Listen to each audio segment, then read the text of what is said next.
So, where can you find America's oldest Chinese restaurant? Luke Burbank has saved us a booth. The oldest continuously running Chinese restaurant in the U.S. isn't in San Francisco or New York. It's in, of all places, Butte, Montana. Welcome to the Pekin Noodle Parlor, the oldest Chinese restaurant in the United States. Jerry Tam's parents, Danny and Sharon, were the third generation of the family to run the Pekin, which opened in 1911. This was a traditional mom and pop restaurant where my mom used to work here, my dad worked here. I have 4 older sisters that all worked here. My first job was washing dishes, and I'm still washing dishes today.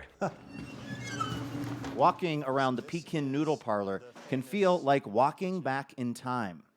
What is the story behind these booths? These are very iconic. Well, they were originally put up in the early 1900s for privacy. This is sort of social distancing from 100 years ago. Jerry's father read that the unusual orange color stimulated appetite.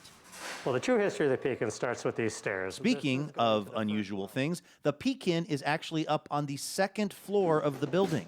This is going to the first level, which at one point was a herbal shop. Wow. And then we go to a sub-level where it was all the illegal gaming. So as you can see, there's a casino cage. There are dusty Keno boards and old betting slips, They still have nickels in them. and even the suitcase that Tam's father brought over in 1947. When he was 14 years old. It was just him and this suitcase and his belongings. Pretty amazing thing to think about this whole building we're in, all the people who've eaten in the restaurant, and the people who've gambled down here in the basement, all those experiences. Stems from one man, his vision to come to America. Technically, it was more than just one man, going back generations of Jerry's family and extended family. The history of Chinese Americans in the West is almost as old as the American West itself. In the 19th century, tens of thousands of Chinese, mostly men, came to work on the railroads or in mining. But they weren't always so welcome, according to author Jennifer 8 Lee. Starting in like the 1870s and onwards, there was huge waves of anti-Chinese violence. You know, there were shootings, there were beatings, there was lynchings.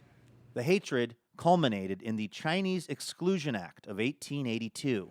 It was the first time actually in American history that the concept of illegal immigration was introduced. One of the ways Chinese immigrants got around the law was the so-called lo mein loophole, which allowed restaurant workers into the country. From 1910 to 1930, the number of Chinese restaurants quadrupled. Today, there are more Chinese restaurants than McDonald's. To cater to local tastes, Chinese restaurants in America created a cuisine quite distinct from the food in China. For instance, chop suey. The word chop suey in Mandarin is jia sui, which means basically odds and ends. So we actually thought, as the United States for a long time, that like chop suey was like the national dish of China. Like, you know, this is what emperors ate. Today, the Pekin Noodle Parlor still proudly serves up its chop suey, along with all sorts of other time-honored favorites. Sweet and sour shrimp, pork fried rice, and noodles. I like their noodles. Jerry isn't sure how much longer the Pekin will be serving its noodles. Like everyone, they've been hit hard by the pandemic.